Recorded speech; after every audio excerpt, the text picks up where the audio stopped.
رب العالمين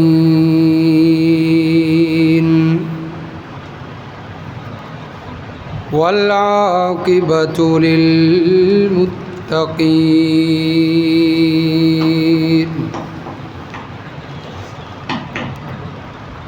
والصلاة والسلام على سيد الرسل وخاتم النبيين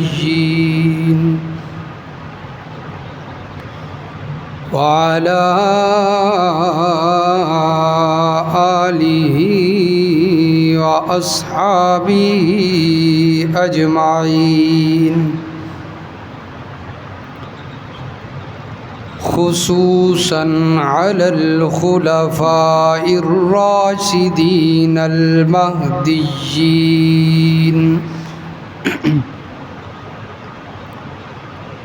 والذين اتبعوهم بإحسان إلى يوم الدين. أما بعد، فقد قال الله تبارك وتعالى في كلامه المجيد والفرقان الحميد: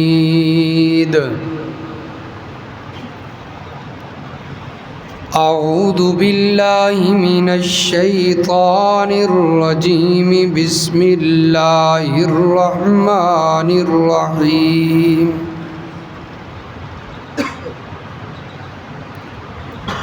إن الذين قالوا ربنا الله ثم استقاموا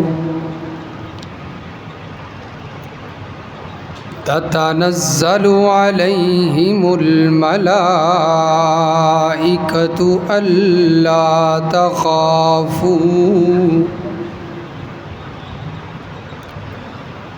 ولا تحزنوا وأبشروا بالجنة التي كنتم توعدون. نحن أولياؤكم في الحياة الدنيا وفي الآخرة، ولكم فيها ما تشتهي أنفسكم وَلَكُمْ فِيهَا مَا تَدَّعُونَ نُزُلًا مِّنْ غَفُورٍ رَّحِيمٍ. سبحان ربك رب العزة عما يصفون وسلام على المرسلين والحمد لله رب العالمين. اللهم صل على محمد وعلى آل محمد كما صليت على إبراهيم وعلى آل إبراهيم إنك حميد مجيد. اللهم بارك على محمد وعلى آل محمد كما باركت على إبراهيم وعلى آل إبراهيم إنك حميد مجيد.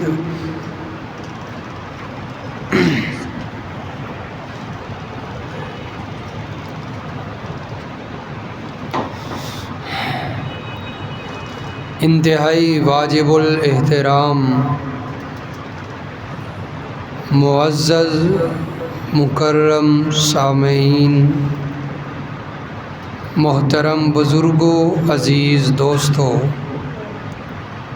نوجوان بھائیوں، السلام علیکم۔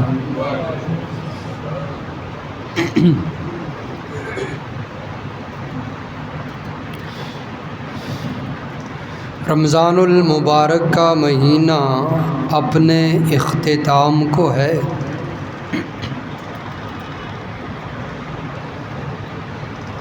بہت جلد یہ ماہ مبارک ہم سے رخصت ہوا چاہتا ہے۔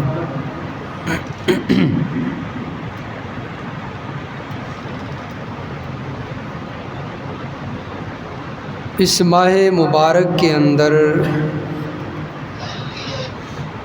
ہم نے غیر معمولی نیکیاں کمائی ہیں، زیادہ سے زیادہ نیک اعمال بجا لائے ہیں،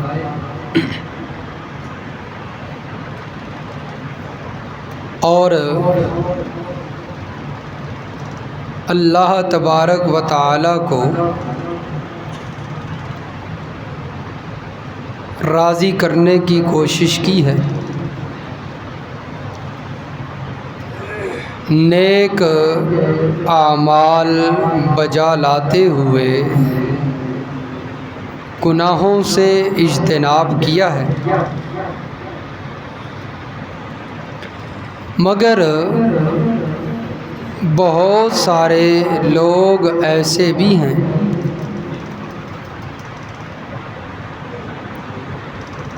کہ جو رمضان المبارک گزرتے ہی رمضان المبارک کے بعد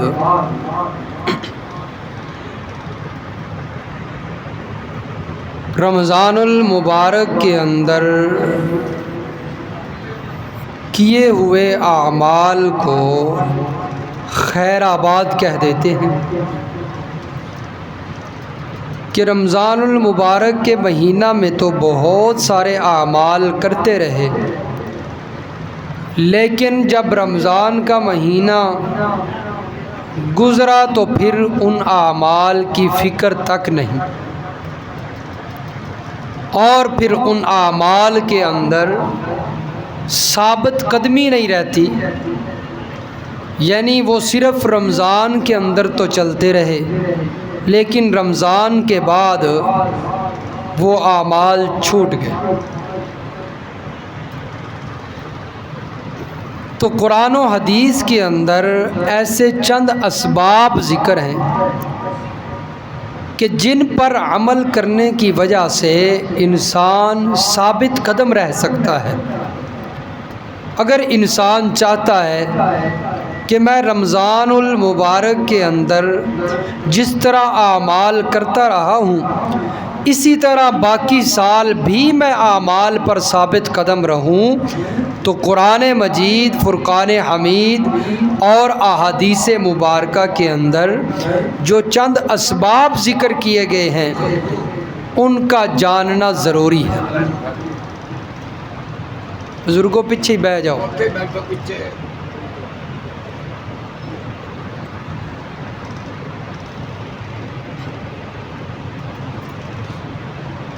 آصف نو بلاؤ نا، وہ صحیح کرے گا۔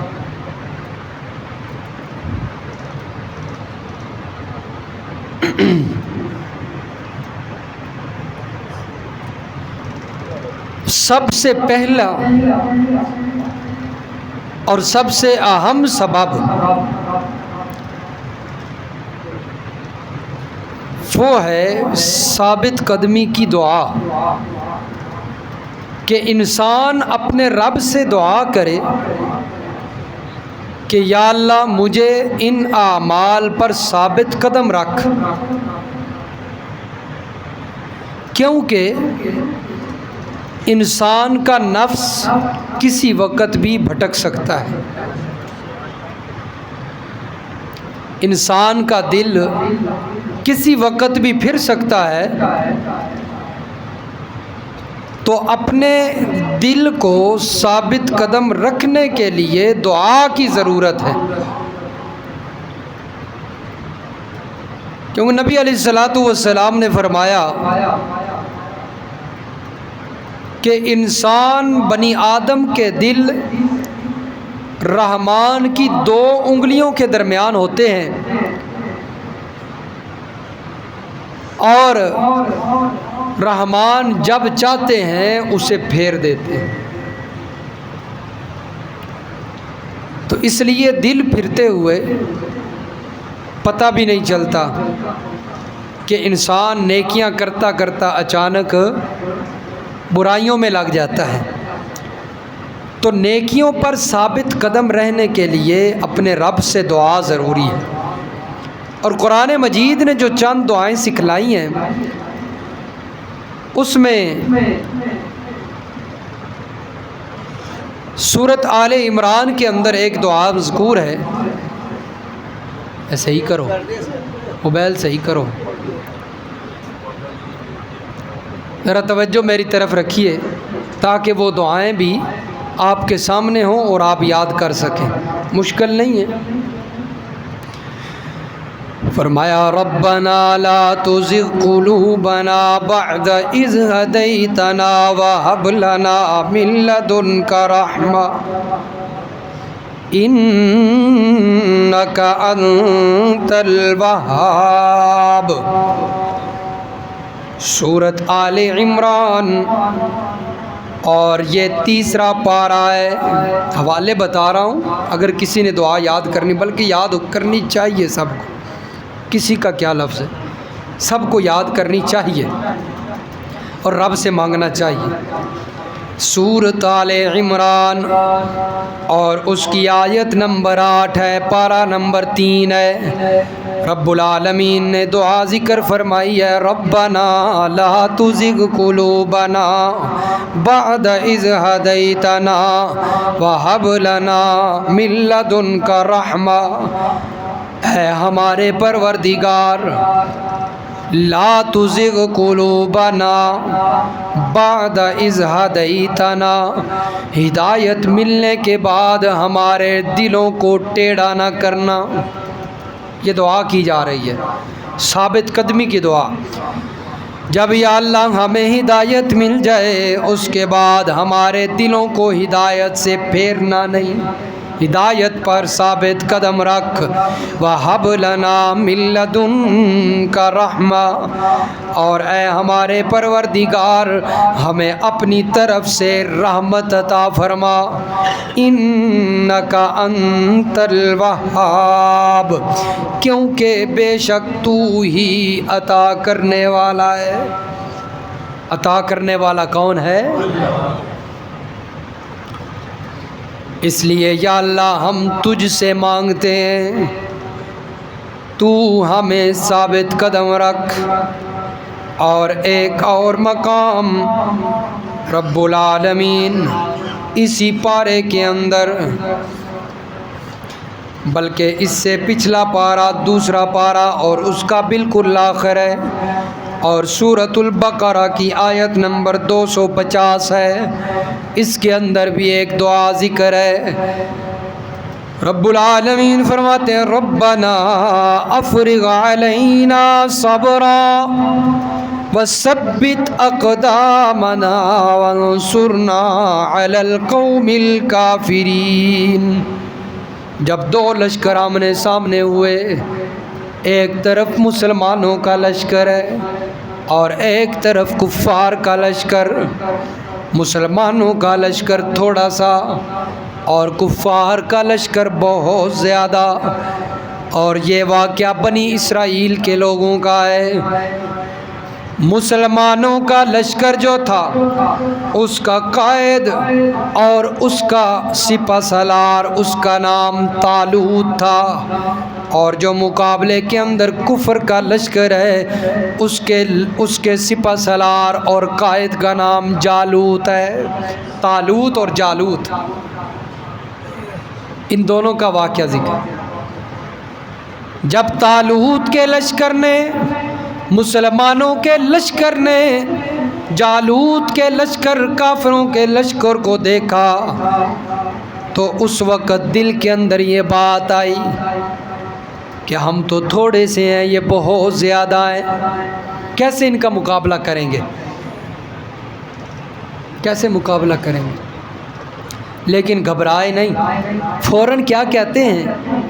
قالوا ربنا افرغ علینا صبرا، اے ہمارے پروردگار ہم پر صبر ڈال دے، صبر ڈال دے، کیونکہ تھوڑے سے ہیں، وہ بہت زیادہ ہیں، تکلیف پہنچے گی، یا اللہ ہمیں صبر کرنے کی قوت دے۔ وَثَبِّتْ أَقْدَامَنَا، اور یا اللہ ہمیں ثابت قدمی عطا کر، یہ نہ ہو کہ ہم ڈر کر جو ہے وہ پیچھے مڑیں، یا اللہ ہمیں ثابت قدمی عطا کر، ہمارے دل کو بھی ثابت رکھ، مضبوط کر دے، اور ہم ان کا مقابلہ کریں۔ وَانصُرْنَا عَلَى الْقَوْمِ الْكَافِرِينَ، اور یا اللہ ہماری کافروں کے مقابلے میں مدد فرما، کافروں کے مقابلے میں مدد فرما۔ ایک اور بات بھی سمجھ آئی اس سے، اگر انسان کے بعد انسان کے پاس سارے وسائل موجود بھی ہوں، انسان کا کوئی کیس ہے، کوئی معاملہ ہے، کوئی جنگ ہے، اگر سارے اسباب بھی موجود ہوں، رب العالمین نے یہ بات سمجھا دی اور مسلمانوں نے دعا کر کے مسئلہ سمجھایا، اسباب کو نہیں دیکھنا، اپنے رب سے مانگتے رہنا ہے، اسباب پر نظر نہیں رکھنی، کس سے مانگتے رہنا ہے؟ رب سے تعلق قائم رکھنا ہے۔ کافروں کے پاس اسباب تو تھے، ان کے پاس اسلحہ تو تھا، ان کے پاس بہت زیادہ قوت تھی، لیکن مسلمان کمزور تھے، لیکن رب سے مانگ رہے تھے، اسباب پر نظر نہیں تھی، مسبب پر نظر تھی، کیونکہ بعض دفعہ اسباب ہونے کے باوجود بھی اگر اللہ کی مدد نہ ہو تو وہ اسباب کام نہیں آتے، وہ اسباب کام نہیں آتے۔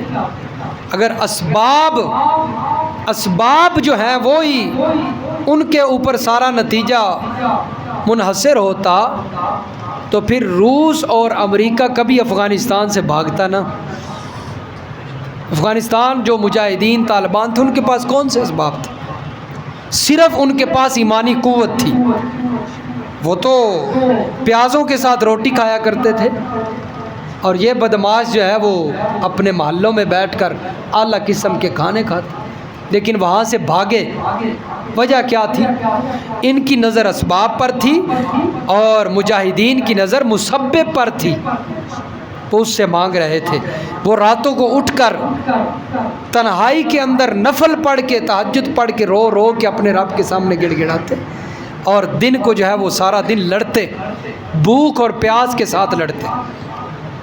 تو اس لیے اسباب پہ نظر نہیں ہونی چاہیے، کبھی کوئی جو ہے وہ اسباب پہ نظر رکھ کر اپنے آپ کو بڑا نہ سمجھے، کیونکہ اللہ رب العزت حالات بدلتے ہوئے اللہ کے سامنے تو کچھ نہیں ہے، وقت نہیں لگتا۔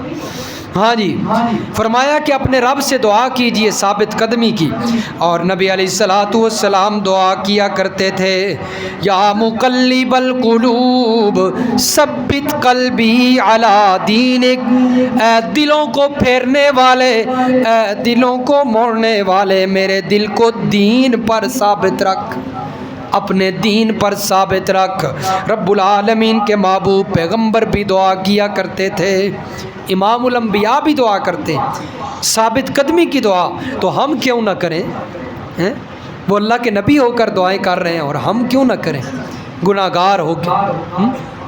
وہ تو گناہوں سے معصوم ہیں، گناہ نہیں ہوتے اللہ کے نبیوں سے، معصوم ہوتے ہیں وہ، اس کے باوجود وہ دعا کر رہے ہیں۔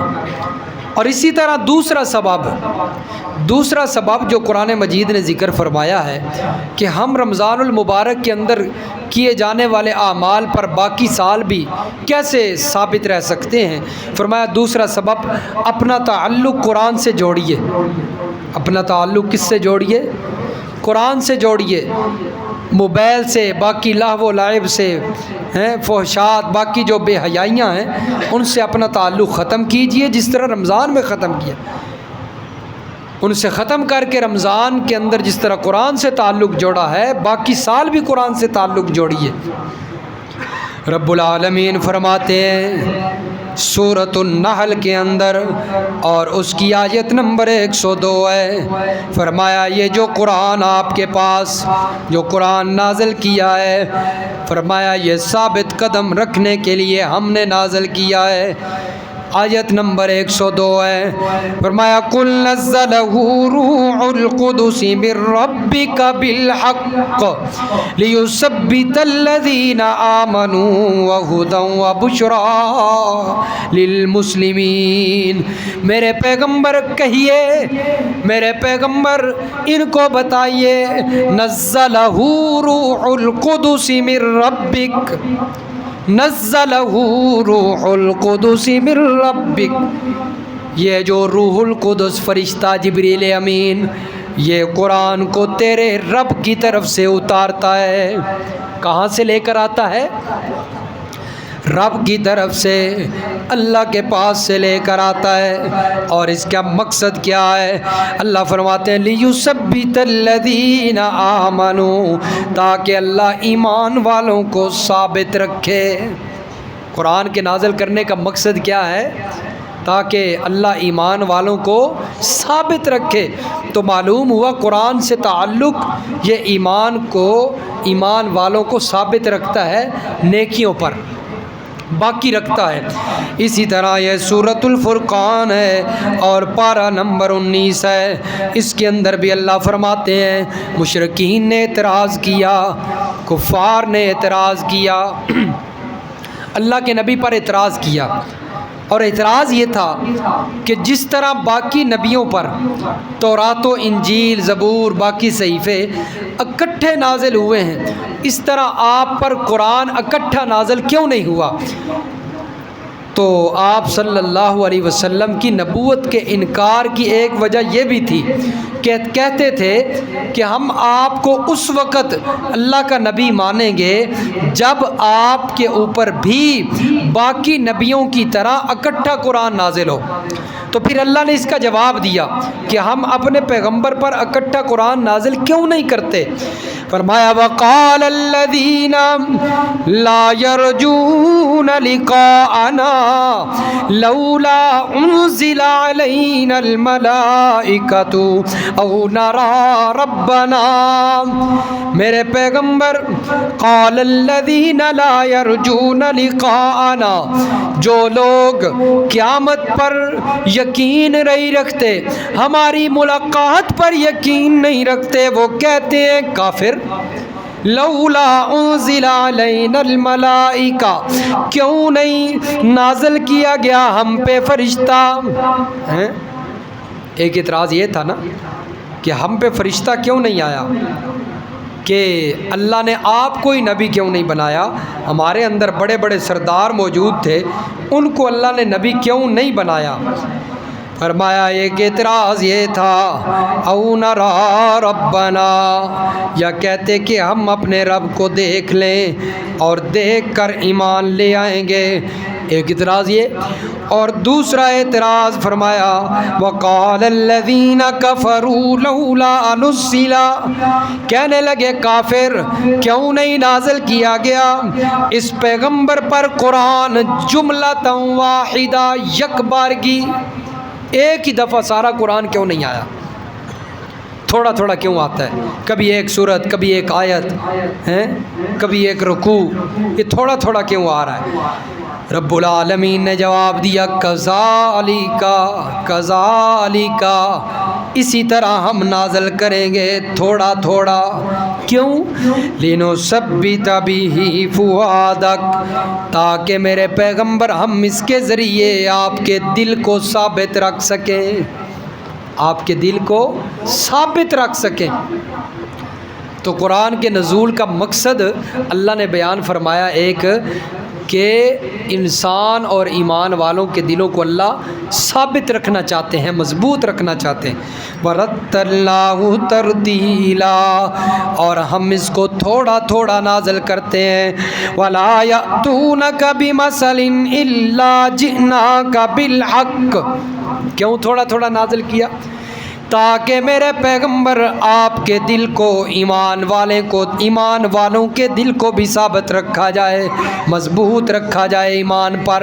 کیسے؟ کیونکہ جب کفار اعتراض کرتے ہیں، کوئی اعتراض کر دیا ایمان والوں پر یا اللہ کے نبی پر، اب اس اعتراض کا جواب بھی تو دینا ہے نا۔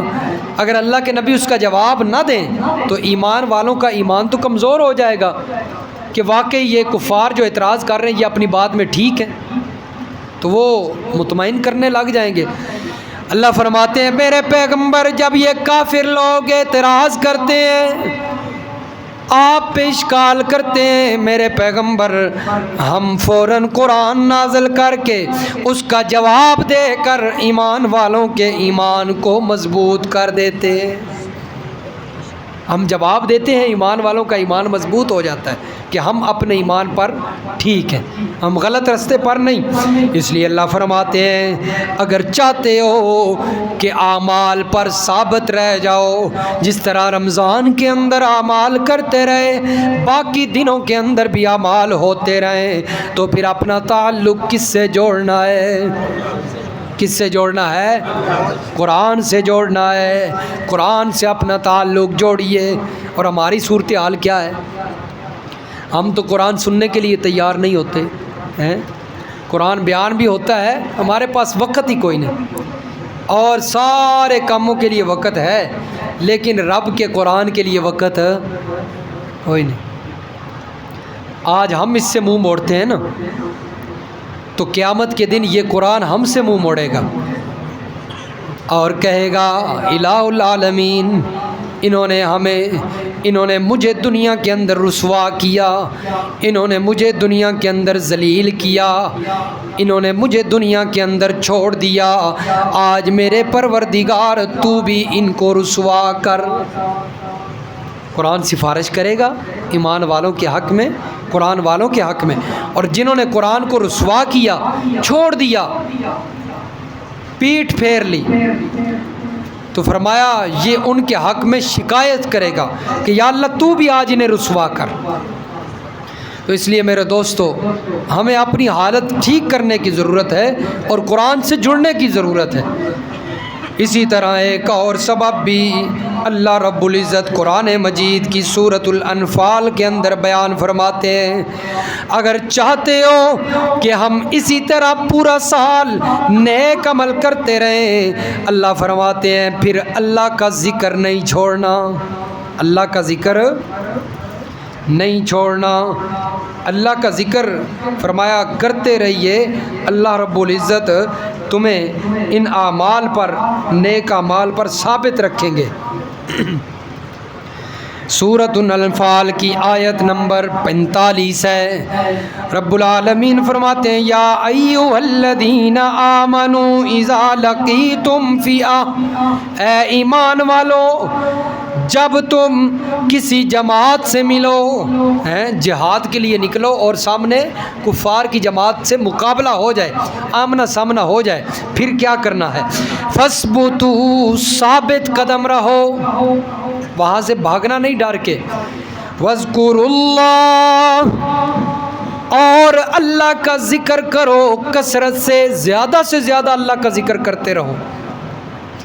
فرمایا یہ تمہیں ثابت قدم رکھے گا، اللہ کا ذکر کرنا تمہیں ثابت رکھے گا، تمہارے قدموں کو مضبوط رکھے گا، تمہیں ہلنے نہیں دے گا اور تمہارے دل میں ڈر بھی نہیں آئے گا۔ اللہ کا ذکر کرتے رہو، وَاذْكُرُوا اللَّهَ، ذکر کرتے رہو اللہ کا کثرت سے، لَعَلَّكُمْ تُفْلِحُونَ، تاکہ تم کامیاب ہو جاؤ، تاکہ تم کامیاب ہو جاؤ گے۔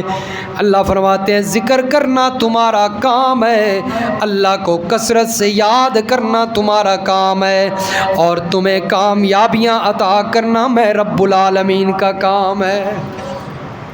اس لیے فرمایا ذکر کرتے رہو.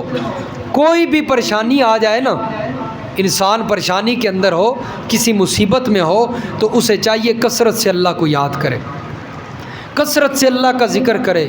سبحان اللہ والحمد للہ ولا الہ الا اللہ واللہ اکبر، یہ سارا اللہ کا ذکر ہے. اور بہترین ذکر فرمایا بخاری شریف میں سبحان اللہ وبحمدہ سبحان اللہ العظیم. فرمایا یہ جملے ایسے جملے ہیں جو زبان پر تو بڑے ہلکے پھلکے ہیں، خفیف ہیں، پڑھنے کے اندر کوئی تکلیف ہے؟ سبحان اللہ وبحمدہ سبحان اللہ العظیم، پڑھنے کے اندر کوئی وقت بھی نہیں لگا، تکلیف بھی نہیں ہوئی. لیکن فرمایا میزان کے اندر یہ بڑے وزنی ہیں، ثقیل ہیں. جب اللہ تبارک و تعالیٰ قیامت کے دن ان کو ترازو پہ رکھیں گے، اس وقت فرمایا دیکھنا ان کی وجہ سے ترازو جھک جائے گا. اتنے وزنی کلمے ہیں، لیکن پڑھتے وقت یہ بالکل ہلکے پھلکے ہیں. تو بڑا بہترین ذکر ہے، اس کو کیا کریں ہر وقت. تو اللہ کی یاد میں رہیں گے تو نیک اعمال کے اندر مصروف رہیں گے.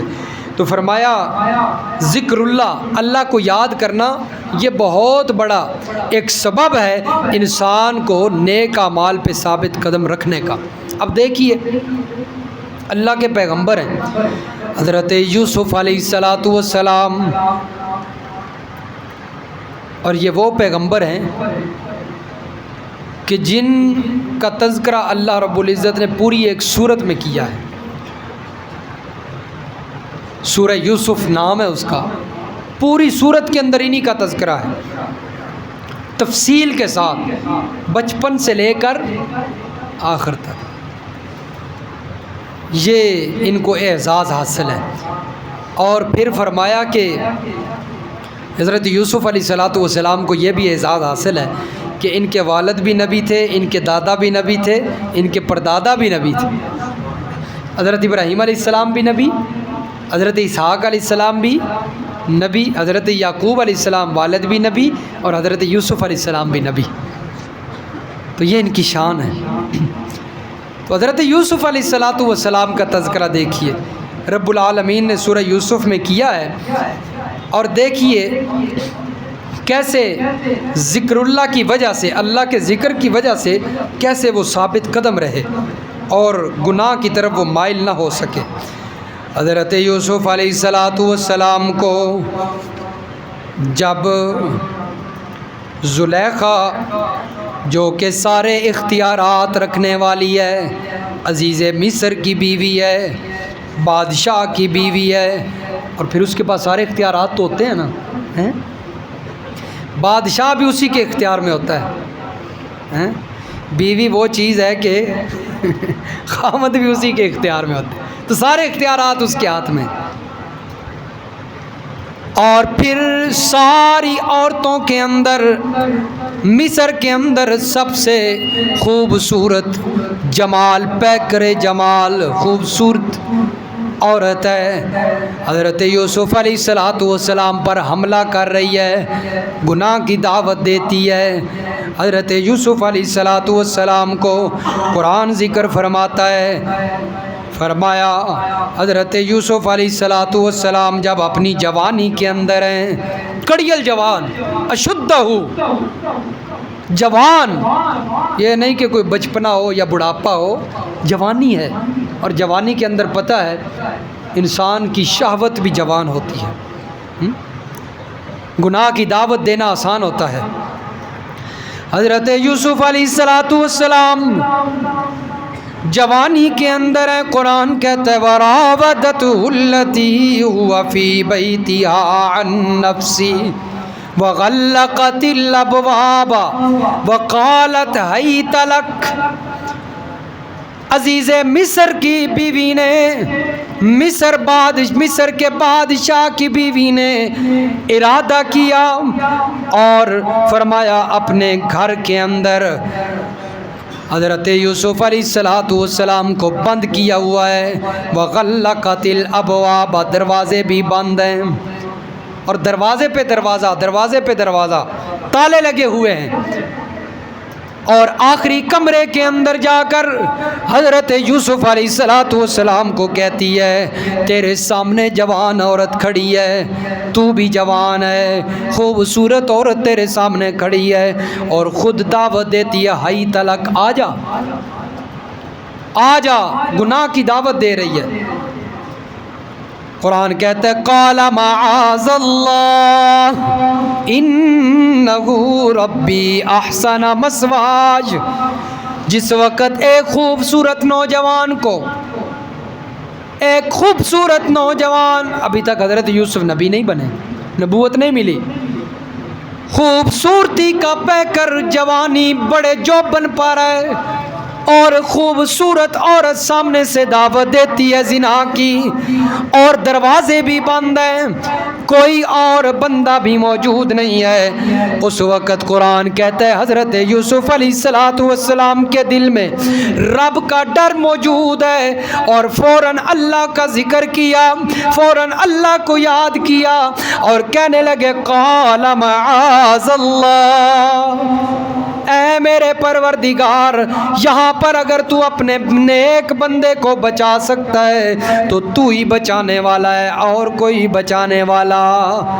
اس لیے یا اللہ میں تیری پناہ میں آتا ہوں، مجھے اس فتنے سے بچا، مجھے اس گناہ سے بچا۔ اللہ نے پھر اسے گناہ سے بچایا، اللہ کے ذکر کی وجہ سے وہ نیکی پر رہا، سیدھے رستے پر رہا۔ قال معاذ اللہ، جس وقت اللہ کا ذکر کیا رب العالمین نے فرمایا میرے پیغمبر پھر دوڑیے، آپ نے اس ذات کو یاد فرمایا ہے، اس ذات کا ذکر کیا ہے جس کے سامنے یہ بند کمرے، یہ بند دروازے، یہ بند تالے کچھ کام نہیں کر سکتے۔ میرے پیغمبر دوڑنا آپ کا کام ہے، اور دروازوں کے تالوں کو توڑ کر کھول دینا میں رب العالمین کا کام ہے۔ اس لیے میرے پیغمبر دوڑیے۔ حضرت یوسف علیہ السلام دوڑتے چلے گئے، دروازے کھلتے چلے گئے، اور اللہ نے وہاں اس فتنے سے حضرت یوسف علیہ السلام کو محفوظ رکھا اور بچا لیا، اور نیکی پر ثابت رکھا۔ کس وجہ سے؟ اللہ کے ذکر کی وجہ سے۔ تو اس لیے میرے دوستو اللہ کا ذکر کثرت سے کریں تاکہ ہم رمضان المبارک کے اندر ہونے والے اعمال پر ثابت رہ سکیں، اور سارا سال اسی طرح نیک کام کرتے رہیں۔ اسی طرح اور بھی بڑے اسباب ہیں۔ شریعت کے احکامات کے سامنے سر خم تسلیم کر دینا، اپنے آپ کو جھکا دینا، یہ بھی ایک سبب ہے نیک اعمال پر ثابت قدم رہنے کے لیے، کہ بندہ جو شریعت نے حکم دیا ہے بندہ اس کے سامنے جھک جائے، پھر اس کا مقابلہ نہ کرے، بندہ اس کو مان لے، تو سمجھے وہ نیکی پر ثابت ہے۔ اسی طرح ایک اور سبب قرآن نے بیان کیا ہے کہ انبیاء کے حالات، انبیاء کی جو زندگی کے اندر حالات پیش آئے ہیں ان کا مطالعہ کیجیے، انبیاء کی سیرت پڑھیے، اور قرآن مجید کے اندر کئی انبیاء کی سیرت ملتی ہے کہ ان کی زندگی کا مطالعہ کریں گے تو آپ کو ثابت قدم رہنے کا جو ہے وہ ایک سلیقہ اور ایک طریقہ ملے گا، جس کی وجہ سے آپ نیک اعمال کر سکیں گے۔ فرمایا انبیاء کی زندگی کے حالات کو پڑھیے، جس طرح کہ میں ایک نمونہ پیش کرتا ہوں۔ حضرت ابراہیم علیہ السلام ہیں، کتنی مصیبتیں آئیں، کتنی تکالیف آئیں، حتیٰ کہ حضرت ابراہیم علیہ السلام کو اٹھا کر قوم والوں نے آگ کے اندر ڈال دیا، لیکن ڈگمگائے نہیں، ثابت رہے، اور اللہ کے ساتھ تعلق قائم رکھا۔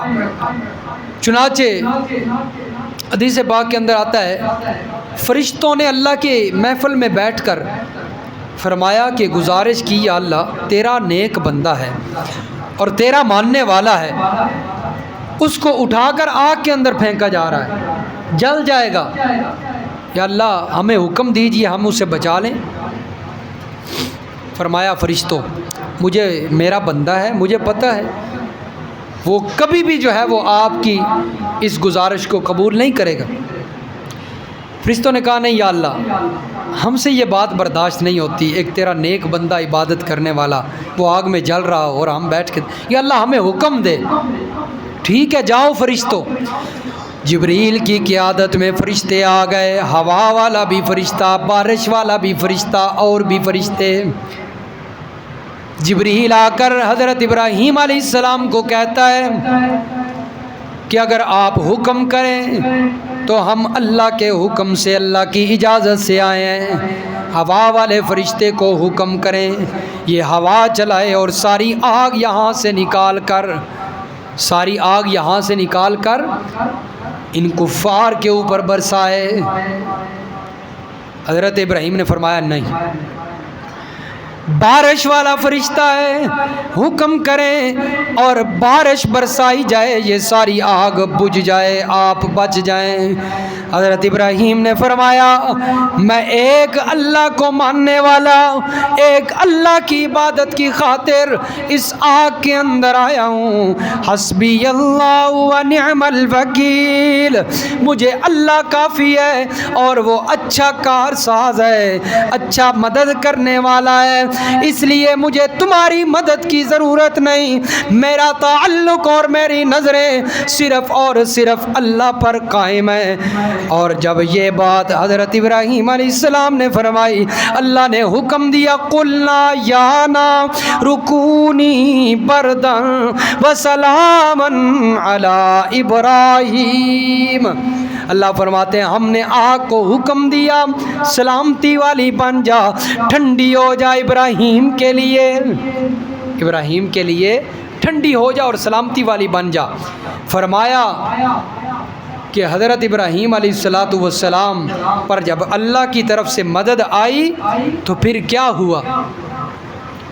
آگ تو جلتی رہی، کفار دیکھ رہے ہیں، قوم والے دیکھ رہے ہیں آگ جل رہی ہے، لیکن حضرت ابراہیم کو نقصان نہیں ہوتا، کیونکہ اللہ کا حکم تھا آگ کے لیے، آگ بھی اللہ کے حکم کی پابند ہے۔ فرمایا کہ اللہ کا جب حکم آ گیا اور وہ حکم یہ تھا کہ میرے پیغمبر کے لیے گلزار بن جا، سلامتی والی بن جا، اور سلامتی والی یہ ہوتی ہے کہ نہ تو زیادہ گرم ہونا ہے نہ زیادہ گرم بھی نہیں ہونا کہ میرے ابراہیم کو گرمی لگنے لگ جائے، اور ٹھنڈی بھی نہیں ہونا کہ میرے ابراہیم کو سردی لگنے لگ جائے۔ فرمایا سلامتی والی بن جا کہ موسم بہار جس طرح ہوتا ہے اس طرح میرے پیغمبر پر۔ تو یہ انبیاء کے جو حالات زندگی ہیں ان کا مطالعہ کرنے سے بھی انسان کو ثابت قدم رہنے کے لیے طریقہ ملتا ہے۔ اور بھی بڑے جو ہے وہ واقعات قرآن مجید کے اندر موجود ہیں۔ تو اس لیے قرآن مجید کے اندر انبیاء کے واقعات، اللہ کے نیک بندوں کے واقعات کا مطالعہ کریے ہیں اور ان کو پڑھیے کہ کیسے انہوں نے اپنی زندگی کے اندر تکالیف اور مصیبتوں کا سامنا کیا۔ اب دیکھیے اصحاب کہف ہے، قرآن مجید نے بڑی تفصیل سے ان کا واقعہ بیان کیا سورہ کہف کے اندر، ان کا مطالعہ کیجیے کیسے جو ہے وہ لڑے اور ثابت قدم رہے۔ قرآن کہتا ہے 5 سے کم نہیں تھے، 9 سے زیادہ نہیں تھے، تعداد متعین نہیں ہے۔ تو فرمایا بالکل قلیل تعداد ہے لیکن قوم والوں کے سامنے ڈٹے ہوئے ہیں اور ان کا مقابلہ کر رہے ہیں۔ رب العالمین فرماتے ہیں اصحاب کہف جب قوم والوں نے ان کو ڈرایا اور قوم والوں نے انہیں قتل کی دھمکیاں دیں، ڈرایا کہ تم اگر اسی اپنی بات پر ڈٹے رہے تو ہم تمہیں قتل کر دیں گے یا یہاں سے نکال دیں گے۔ انہوں نے کہا تم قتل بعد میں کرو گے، نکالو گے بعد میں، ہم نے پہلے ہی مشورے کیے ہوئے ہیں، ہم نے اللہ کی ذات کے ساتھ تعلق قائم کیا ہوا ہے۔ جب قوم والوں نے انہیں ڈرایا اور قتل کی دھمکیاں دی، قرآن کہتا ہے وہ راتوں رات وہاں سے نکلے اور اللہ کی ذات پر بھروسہ کرتے ہوئے اپنا وطن چھوڑ دیا، ایک غار کے اندر پناہ لے لی، غار کے اندر چلے گئے۔ رات یہاں پر ہم آرام کرتے ہیں، صبح ہوگی تو یہاں سے چلیں گے، ایسا نہ ہو کہ رات کو ہم پکڑے جائیں۔ قرآن کہتا ہے وَرَبَّتْنَا عَلَىٰ قُلُوبِهِمْ إِذْ قَامُوا فَقَالُوا رَبُّنَا رَبُّ السَّمَاوَاتِ وَالْأَرْضِ لَن نَّدْعُوَ مِن دُونِهِ إِلَٰهًا لَقَدْ قُلْنَا إِذًا شَطَطًا۔ یہ آوازیں لگا رہے ہیں، ان کا نعرہ یہ ہے ربنا رب السماوات والارض، ہمارا رب وہ ہے جو آسمان و زمین کا رب ہے، ہمارا رب وہ ہے جو آسمان و زمین کا رب ہے۔ لن ندعو من دونہ، ہم اس کو چھوڑ کر کسی اور کی عبادت نہیں کریں گے، ہم اس کو چھوڑ کر کسی اور کو نہیں پکاریں گے۔ قوم والوں نے کہا یہ تمہارے اپنے رشتہ دار کھڑے ہیں، ہماری نہیں مانتے، ان کی مان لو، تمہارے اپنے ہیں۔ انہوں نے کہا یہ ہمارے اپنے نہیں ہیں، یہ ہمارے خونی رشتہ دار تو ہیں، لیکن نظریات مختلف ہیں، یہ سب کو پوجتے ہیں، ہم صرف رب کو پوجتے ہیں، یہ سب کو سجدہ کرتے ہیں، ہم رب کو سجدہ کرتے ہیں، اس لیے ہمارے نظریات مختلف ہیں، یہ ہمارے رشتہ دار نہیں ہو سکتے۔ فرمایا ہماری رشتہ داری یہاں پر ہی محدود ہو گئی ہے، جو صرف رب کو ماننے والے ہیں۔ تو اللہ فرماتے ہیں جب وہ اللہ کے سامنے گڑ گڑائے اور اللہ سے مانگا اور قوم والوں کے سامنے ڈٹ گئے، اللہ فرماتے ہیں ہم نے ان کے دل مضبوط کر دی، جوڑ دیے ہم نے ان کے دل، اور ان کے دلوں کو ثابت رکھا۔ تو اس لیے یہ جو واقعات ہیں ان کے وسع جو ہے وہ مطالعہ کر کے یہ نمونہ ہے ہمارے لیے، ہم ان کا مطالعہ کریں گے تو ہم نیک اعمال پر ثابت رہ سکیں گے اور گناہوں کا نفس کا مقابلہ کر سکیں گے۔ سب سے مشکل نفس کا مقابلہ ہے، اور یہی نفس انسان کو غلط رستوں پر لگاتا ہے، یہی کہتا ہے کہ تم زنا کرو، یہی کہتا ہے کہ چوری کرو، یہی نفس جو اندر مفتی بیٹھا ہے نا، یہی مشورے دیتا ہے اور فتوے دیتا ہے، کر لو چوری، توبہ کر لینا بعد میں، کر لو دھوکہ، دے دو انسانوں کو دھوکہ، بعد میں توبہ کر لینا، یہی فتوے دے رہا ہوتا ہے بیٹھ کے۔ فرمایا یہی نفس انسان کو رشوت لینے پر مجبور کرتا ہے۔ تو اس نفس کا مقابلہ جو ہے وہی سب سے مشکل ہوتا ہے، اور اس نفس کا مقابلہ کرنے کے لیے انبیاء کی سیرت کا مطالعہ کرنا ضروری ہے، ایمان والوں کی سیرت کا مطالعہ کرنا ضروری ہے۔ فرمایا صحابہ کرام کی سیرت کا مقابلہ کیجئے، کیسے انہوں نے اپنے نفس کے ساتھ مقابلہ کیا اور ایمان پر ثابت قدم رہے۔ تو میرے دوستو یہ چند باتیں تھیں، کیونکہ الوداعی جمعہ ہے اور بڑے زور شور کے ساتھ رمضان المبارک کے اندر ایمان والے اور مسلمان نیک اعمال کرتے رہے ہیں۔